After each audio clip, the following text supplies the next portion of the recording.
ನಮಸ್ಕಾರ ಟಿಪಿಕಲ್ ಕನ್ನಡಿಗ ಅವರೇ. ನಮಸ್ಕಾರ. ವೆಲ್ಕಮ್ ಟು RLG ಅಂತ ಇಷ್ಟು ದಿವಸ ಹೇಳ್ತಾ ಇದ್ವಿ. ಇವಾಗ ಒನ್ ವಿತ್ RLG. ಆದರೂ ತುಂಬ ಸರ್ಪ್ರೈಸಿಂಗ್ ಫ್ಯಾಕ್ಟ್ ಅದು.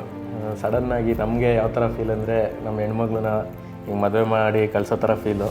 ಗಾಡಿ ತೊಗೊಂಡು ಹೋಗ್ತಾ ಇದ್ದೀರಾ ಅಂದರೆ ಒಂದು ಪಾಯಿಂಟ್ ಇಷ್ಟು ಶಾರ್ಟ್ ಟೈಮಲ್ಲಿ ಈ ಟ್ರಾನ್ಸಿಷನ್ ಬಂತಲ್ಲ, ಹಿಂಗೆ ತೊಗೊಳ್ಳೇಬೇಕು ಅನ್ನೋದು. ಮೈ ಮೇಲಿರೋ ಬಟ್ಟೆ ಬಿಟ್ರೆ ಇನ್ನೇನೂ ಇಲ್ಲ, ಎಲ್ಲ ಮಾರ್ಬಿಟ್ಟಿದ್ದೀನಿ ಈ ಗಾಡಿ ತಗೊಳಕ್ಕೆ. ಅಲ್ಲ, ಅದಕ್ಕೆ ಮನ್ಸು ಮಾಡೋದು ಅಷ್ಟು ಇಷ್ಟ ಆಗ್ಬಿಟ್ಟಿದೆ. ಫಸ್ಟ್ ಟೈಮ್ ನನಗೆ ಒಂದು ಗಾಡಿ ಓಡಿಸಿದ ತಕ್ಷಣ ಈ ಲೆವೆಲ್ಗೆ ಇಷ್ಟ ಆಗಿರೋದು. ನಾನು ವಿಡಿಯೋದಲ್ಲೂ ಅದೇ ಹೇಳಿದೆ. ನನಗೆ ಮೈಂಡ್ ಇರಲೇ ಇಲ್ಲ ನನಗೆ ಇಷ್ಟು ದೊಡ್ಡ ಗಾಡಿ ನಾನು ಮೇಂಟೈನ್ ಮಾಡ್ತೀರಾ, ನಾನು ಎಲ್ಲಿ ಅಡ್ವೆಂಚರ್ ಗಾಡಿಗಳು ಏನಕ್ಕೆ, ಮನೇಲಿ ಇರೋ ಗಾಡಿನೇ ಓಡಿಸ್ತಾ ಇಲ್ಲ ಅಂತ. ಫಸ್ಟೇ ಇದು ಇಷ್ಟು ಎಕ್ಸ್ಪೆನ್ಸಿವ್ ಗಾಡಿ, ಅದ್ರ ಮೇಲೂ ನೀವು ಇನ್ನೊಂದು 4-5 ಲಕ್ಷ ಖರ್ಚು ಮಾಡಿ ಕಾರ್ಬನ್ ಫೈಬರ್ ಪಾರ್ಟ್ಸ್ಗಳನ್ನ ಏನಕ್ಕೆ ಹಾಕಿದ್ದು, ಐಡಿಯಾ ಯಾವ ಥರ ಬಂತು? ಇವಾಗ ನೀವೇ ಹೇಳಿದ್ರಿ, ನೀವು ಪರ್ಸ್ನಲಾಗಿ ಗಾಡಿ ಓಡಿಸಿದ ತಕ್ಷಣ ಇಷ್ಟ ಆಯಿತು.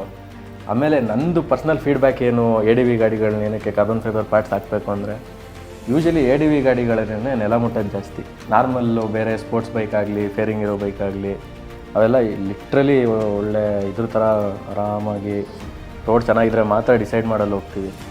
ಇದು ಆ ಥರ ಅಲ್ಲದೆ ಕಾನ್ಸೆಪ್ಟೇ ಅಲ್ಲ. ಒಂದು ಮೋರ್ ಇದ್ರೂ ಆರಿಸ್ಕೊಂಡು ಹೋಗ್ತಾ ಇರ್ಬೋದು ಸುಮ್ಮನೆ.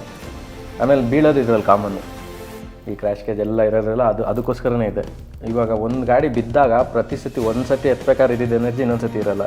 ಇವಾಗ ಮನೆ ಸಿಲಿಂಡರ್ ಬರುತ್ತಲ್ಲ, ಇವಾಗ ಖಾಲಿ ಸಿಲಿಂಡರ್ ಇರೋದಕ್ಕೂ ತುಂಬಿರೋ ಸಿಲಿಂಡರ್ ಇರೋದಕ್ಕೂ ಎಷ್ಟು ಡಿಫ್ರೆನ್ಸ್ ಇರುತ್ತೆ.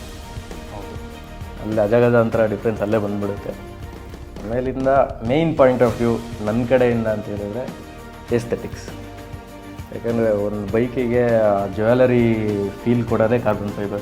ಇದು bike aesthetically carbon fibre weight reduction ಅನ್ನೋದಕ್ಕಿಂತ ಒಂದೇನು ಫೀಲ್ ಆಯಿತು ಅಂದರೆ, ಯೂಶಲಿ ಸ್ಟಾಕ್ ಪಾರ್ಟ್ಸ್ಗಳೆಲ್ಲ ಇದ್ದರೆ ಮಲ್ಟಿಪಲ್ ಪಾರ್ಟ್ ಬರುತ್ತೆ. ಅಂದರೆ ನಾನು ಕೆಳಗಡೆ ಸ್ಟಾಕ್ ಪಾರ್ಟ್ ನೋಡಿದೆ, ಇದು ಒಂದರಲ್ಲಿ 3 ಪೀಸ್ ಇತ್ತು, ಇದರಲ್ಲಿ 3 ಪೀಸ್ ಇತ್ತು. ಇದೆಲ್ಲ ಇವಾಗ ಸಿಂಗಲ್ ಪೀಸ್ ಇರೋದ್ರಿಂದ ವೈಬ್ರೇಷನ್ ಕಮ್ಮಿ ಅನ್ನಿಸ್ತು. ಇದರಲ್ಲಿ ಒಂದು ಹೀಟ್ ಶೀಲ್ಡ್ನ ಹಾಕಿದ್ದಾರೆ, ಇಲ್ಲಿ ಎಂಡ್ ಕ್ಯಾಪ್ ಕೂಡ ಇದೆ. ಇದೆರಡೂ ಹೀಟ್ ರೆಸಿಸ್ಟೆಂಟ್ ಮೆಟೀರಿಯಲ್ ಮಾಡಿರೋದು. ಸೊ ಓವರಾಲ್ ಆ ಥರ ನೋಡೋದಾದರೆ ಒಂದು 4 ಲಕ್ಷ ಏನಕ್ಕೆ ಇನ್ವೆಸ್ಟ್ ಮಾಡಬೇಕು ಅಂತ ಕೇಳಿದ್ರೆ, ಒಂದು ಲುಕ್ಸು, ಇನ್ನೊಂದು ಪರ್ಪಸ್ಸು. ಮೋಸ್ಟ್ಲಿ ನನಗೆ ಸ್ಟಾಕ್ ಗಾಡಿ ಓಡಿಸಿದ್ರೆ ಇಷ್ಟ ಆಗ್ತಿರ್ಲಿಲ್ಲ ಅನ್ಸುತ್ತೆ, ಇಗ್ನೋರ್ ಮಾಡಿಬಿಡ್ತಿದೆ. ಬಟ್ ಇವಾಗ ಒಂದು ಹೆಮ್ಮೆ ಏನು ಅಂದರೆ, ಇಡೀ ಇಂಡಿಯಾದಲ್ಲಿ 1 ಆಫ್ 1 ಗಾಡಿ ಇದು ಒಂದೇ ಇರೋದು. ಇಡೀ ವರ್ಲ್ಡಲ್ಲೇ ಒಂದೇ ಅನ್ಸುತ್ತಲ್ಲ, ಇಡೀ ವರ್ಲ್ಡಲ್ಲೇ ಒಂದು ಗಾಡಿ ಇರೋದು. ಅದು ನಮ್ಮ ಫ್ರೆಂಡ್ ಅವ್ರು ಮಾಡಿರೋದೇ.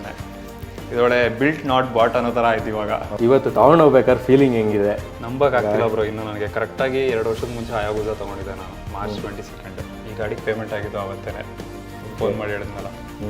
ನಾನು ಅದನ್ನು ತೊಗೊಳಕ್ಕೆ 13 ವರ್ಷ ಆಯಿತು. ಈ ಗಾಡಿ ಮತ್ತೆ 2 ವರ್ಷದಲ್ಲಿ ಅದಕ್ಕಿಂತ ಚೆನ್ನಾಗಿರೋದು ಒಂದು ಗಾಡಿ ತೊಗೊಂಡಿದ್ದೀನಿ. ನನಗೆ ನಂಬೋಕ್ಕಾಗ್ತಿಲ್ಲ. ಕಂಗ್ರ್ಯಾಚುಲೇಷನ್ಸ್. ಇನ್ನೂ ಸಾವಿರ ಮೈಲಿಗಳು ಓಡಲಿ. ನಿಮ್ಮ ಚಾನಲ್ಗೆ ಇನ್ನೂ ಗ್ರೇಟ್ ಸಕ್ಸಸ್ ಸಿಕ್ಕಲಿ.